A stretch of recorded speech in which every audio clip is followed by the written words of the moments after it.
Welcome to mega 9 TV. విశాఖలోని ACA VDCA stadium IPL మ్యాచ్లకు సిద్ధమైంది. ఈ నెల 24న ఢిల్లీ లక్నో, 30వ తేదీన ఢిల్లీ హైదరాబాద్ జట్ల మధ్య మ్యాచ్లు ఇక్కడ జరగబోతున్నాయి. వీటి కోసం స్టేడియం వద్ద ఏర్పాట్లు చురుగ్గా సాగుతున్నాయి.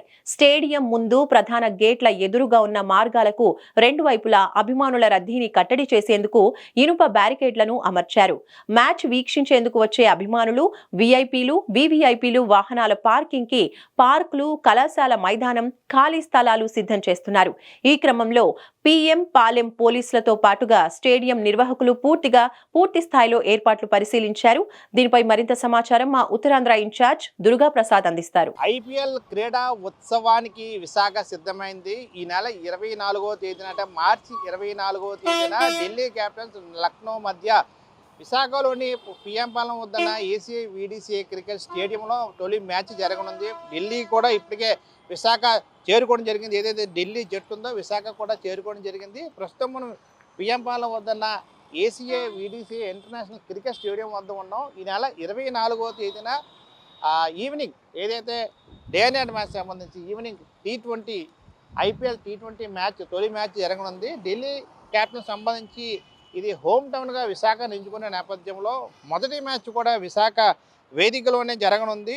విశాఖపట్నంలో ఐపీఎల్ 2025 సీజన్ సంబంధించి 2 మ్యాచ్లు విశాఖ ఖరారైంది. విశాఖ స్టేడియం సంబంధించి అవి మార్చి 24న Delhi capitals versus Lucknow super giants మధ్య, అదేవిధంగా మార్చి 30వ తేదీన Delhi capitals versus sunrisers Hyderabad సంబంధించి 2 మ్యాచ్లు జరగనున్నాయి. మొదటి మ్యాచ్ 24తో జరగనుంది, రెండో మ్యాచ్ 30వ తేదీన జరగనుంది. అయితే దీనికి సంబంధించి ఇప్పటికే ఆ స్టేడియం వద్ద ఏర్పాట్లు కూడా చురుగ్గా సాగుతున్నట్టు మనం చెప్పుకోవచ్చు. ప్రధానంగా ఈ నెల 24వ తేదీ సాయంత్రం జరిగే ఈ మ్యాచ్కి సంబంధించి ఇప్పటికే పూర్తి స్థాయిలో ఆ స్టేడియం అందుబాటులోకి వచ్చింది మనం చెప్పుకోవచ్చు.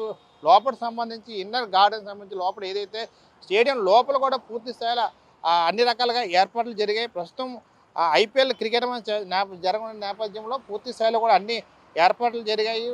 చురుగ్గా పనులు కూడా కొనసాగుతున్నాయి. ప్రధాన ఆర్చ్ కూడా సిద్ధమైంది. ఏదైతే గతంలో ఉన్న ఆర్చ్ని తీసి కూడా ఇప్పుడు నూతన ఆర్చ్ని కూడా ఏర్పాటు చేసి ఎలివేట్ చేశారు. అంటే ఎవరైతే క్రీడాకారులకు సంబంధించి కానీ లేదా క్రీడా అభిమానులు ఇంటర్నేషనల్ మ్యాచ్ జరగనున్న నేపథ్యంలో ఇప్పటికే స్టేడియం కూడా ఇంటర్నేషనల్ మ్యాచ్ ఇదే స్టేడియం గతంలో జరిగాయి. ఇప్పుడు కూడా చాలామంది క్రీడాకారులు విశాఖగా రానున్న నేపథ్యంలో మరింత సుందరీకరణగా ఈ స్టేడియం తీర్చిదిద్దారని మనం ప్రధానంగా చెప్పుకోవచ్చు. బయట కూడా పూర్తి స్థాయిలో పెయింటింగ్ వర్క్ జరిగింది. లోపల కూడా గార్డెన్ అంతా రెడీ అయింది. మరోవైపు ఫ్లడ్ లైట్లు కూడా పూర్తి స్థాయిలో సిద్ధం చేశారు. అయితే ఏదైతే ప్రధాన గేట్ల దగ్గర కూడా రెండు వైపులు కూడా మార్గాలు ఏర్పాటు చేశారు. ఎందుకంటే ఆ స్టేడియం ప్రేక్షకులు కూడా భారీగా వచ్చిన నేపథ్యంలో భారీ కోటలు కూడా ఏర్పాటు చేశారు. అదేవిధంగా ట్రాఫిక్కి సంబంధించి పూర్తి స్థాయిలో ఇప్పటికే పోలీసులు కూడా ఏ విధంగా ట్రాఫిక్ క్రమబద్ధీకరించడానికి ఏర్పాట్లు చేయాలని చెప్పేసి కూడా ఒక నివేదిక కూడా రెడీ చేసుకున్నారు. ఇప్పటికే పోలీసు అధికారులు కూడా ఈ ప్రాంతానికి చేరుకోవడం జరిగింది. ట్రాఫిక్ సమస్య రాకుండా ఉండాలంటే ఏ విధంగా ఏర్పాట్లు చేయాలి. గతంలో మ్యాచ్లు జరిగాయి. గతంలో కూడా ట్రాఫిక్ సమస్య రాకుండా పోలీసులు పూర్తి స్థాయిలో గతంలోనే పనిచేస్తారు. మరోవైపు ఐపీఎల్ మ్యాచ్లు జరగనున్న నేపథ్యంలో 2 మ్యాచ్లు కూడా సాయంత్రం వేళలో జరగనున్న నేపథ్యంలో ట్రాఫిక్ సమస్య కూడా ఎటువంటి ఇబ్బంది రాకుండా పూర్తి స్థాయిలో కట్టదిట్టమైన ఏర్పాట్లు చేస్తున్నారు. మరోవైపు ఇది హైవే రోడ్లో ఉన్న నేపథ్యంలో ప్రధానంగా విజయనగరం, శ్రీకాకుళం వెళ్ళాలనేవారు ఇదే మార్గంలో వెళ్ళనున్న నేపథ్యంలో హైవే సంబంధించి కూడా ట్రాఫిక్ సమస్య ఎక్కువగా ఉంటుంది. ప్రధాన వెహికల్స్, లారీగా హెవీ వెహికల్స్ అని కూడా ఇదే రోడ్డు మార్గం వెళ్ళనున్న నేపథ్యంలో ట్రాఫిక్ సమస్య కూడా రాకుండా పూర్తి స్థాయిలో కట్టదిట్టమైన ఏర్పాట్లు చేసేందుకు ఏర్పాటు చేస్తున్నారు. మరోవైపు ఆ స్టేడియం వెలుపల కూడా లైట్లు ఏర్పాటు చేశారు. ఎందుకంటే నైట్ మ్యాచ్ నేపథ్యంలో క్రీడాకారులతో పాటు క్రీడా అభిమానులు ఈ స్టేడియంకి భారీగా చేరుకొని ఉన్న నేపథ్యంలో వారికి కావాల్సిన అన్ని రకాల ఏర్పాట్లు చేస్తున్నారు. మరోవైపు ట్రాఫిక్ సంబంధించి పోలీసులు కూడా రివ్యూ చేశారు. స్టేడియం వెలుపల కూడా మనం చూస్తున్న నేపథ్యంలో విఐపి బాక్సులు కూడా ప్రధానంగా ఏర్పాటు చేస్తున్నారు. స్టేడియం బయట ఇన్బోర్డ్ సంబంధించి కానీ మెయిన్ ఆర్చ్ వద్ద కూడా పూర్తి స్థాయిలో ఆ లైటింగ్ ఏర్పాటు చేస్తున్నారు. కొత్త బోర్డులు కూడా ఏర్పాటు చేసి సుందరీకరించారు, ఆధునీకరించారు.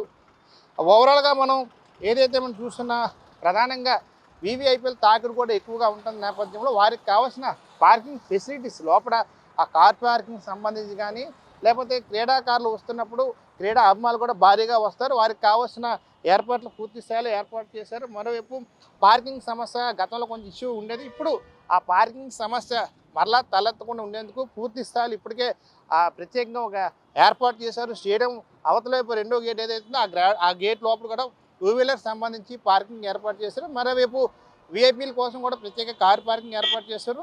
స్టేడియం మ్యాచ్ వీక్షించేందుకు వచ్చిన క్రీడాకారులు కూడా ఇప్పటికే ఆ పార్కింగ్ ఏరియా కూడా మార్జిన్ కూడా వేయడం జరిగింది. మరోవైపు ఇప్పటికే 24వ తారీఖు జరిగిన మ్యాచ్కి సంబంధించి ఆన్లైన్లో టికెట్లు కూడా ప్రారంభించిన అతి కొద్ది సమయంలోనే భారీగా టికెట్లు కూడా సేల్ అయిన పరిస్థితి కూడా మనం చూడవచ్చు. ఏదైనా కూడా క్రీడాకారులు ఎంతగానో వేచి చూస్తున్నారు. ఎందుకంటే ఐపీఎల్ అనగానే వేసవి కాలం వచ్చిందంటేనే ఐపీఎల్ సీజన్, ఐపీఎల్ క్రీడాకారులకు ఒక పండగ వాతావరణం ఉంటుంది. ఇప్పుడు విశాఖలో 2 మ్యాచ్లు కూడా నిర్వహించడం క్రీడాకారులకి లేకపోతే క్రీడా అభిమానులకి పండగ వాతావరణంగా మనం చెప్పుకోవచ్చు. ఎప్పుడెప్పుడు ఆ క్రీడాకారులు చూద్దామో ఎప్పుడు ఈ ఐపీఎల్ మ్యాచ్ చూసి ఆనందపడదామని చెప్పేసి కూడా విశాఖ వాసులు అయితే ఎంతగానో ఎదురు చూస్తున్నారు. దానికి తగ్గ ఏర్పాట్లు కూడా ఆల్మోస్ట్ పూర్తయ్యాయని మనం చెప్పుకోవచ్చు. స్టేడియం బయట కావచ్చు, స్టేడియం లోపల మ్యాచ్ జరిగే ప్రాంతం అంతా కూడా పూర్తిగా అన్ని ఏర్పాట్లు చేశారు. మ్యాచ్కి కావాల్సిన పూర్తి స్థాయిలో అది సీటింగ్ కావచ్చు, పార్కింగ్ కావచ్చు, లోపల ఉన్న వాటర్ సంబంధించి, ఎందుకంటే వేసవి ఉన్న నేపథ్యం వాటర్ సంబంధించి కానీ లేకపోతే తినుబండారు పూర్తి స్థాయిలో